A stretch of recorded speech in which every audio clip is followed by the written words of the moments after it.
కేసీఆర్ గారు మీటింగ్ అయినాక అందరు పోతుంటే నువ్వు ఒక్కని ఉండు అని నన్ను ఆపిండు. ఆపి నేను అందులో కొన్ని విమర్శలు కూడా, అంటే విమర్శనాత్మక సూచనలు.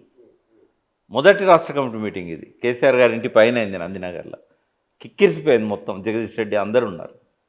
అయితే ఆ రోజు రాత్రి 2 గంటల దాకా ఏం చేయాలి అంటే అన్ని కమిటీలు వేయండి, ఒక్కరు నడిపేది కాదు తెలంగాణ ఉద్యమం.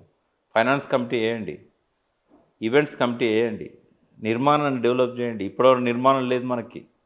అన్ని విషయాల మీద ఆ రోజు రాత్రి మాట్లాడినా.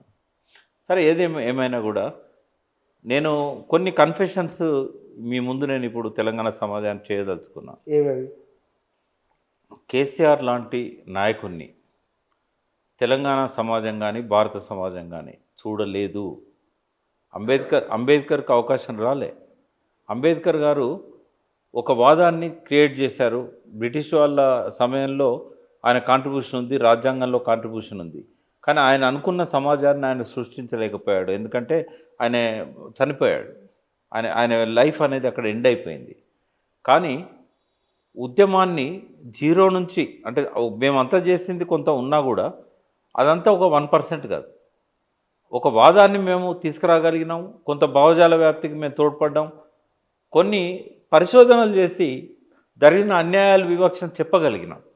కానీ అదంతా 1% అనుకుంటే 99% తెలంగాణ ఉద్యమాన్ని ఒక నెత్తురు చుక్క రాల్చకుండా, ఎవరికి ఇబ్బంది లేని, హింస లేకుండా గాంధీ పద్ధతిలో ఎన్నికల ద్వారా శాంతియుతంగా తీసుకుపోయిన ఆ చరిత్ర ఏదైతుందో 21వ శతాబ్దంలో ఒక అరుదైన చరిత్ర. దాన్ని అది కేసీఆర్ కాబట్టి నడపగలిగాడు.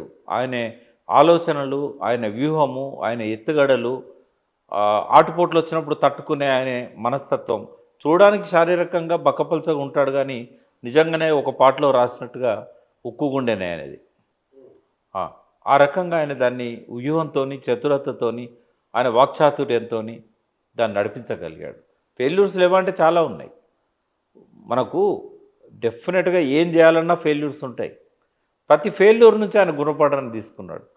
ఎన్నికలనే ఒక ఆయుధంగా మలుచుకున్నాడు. ఆయన రాజీనామాలనే అస్త్రంగా మలుచుకున్నాడు.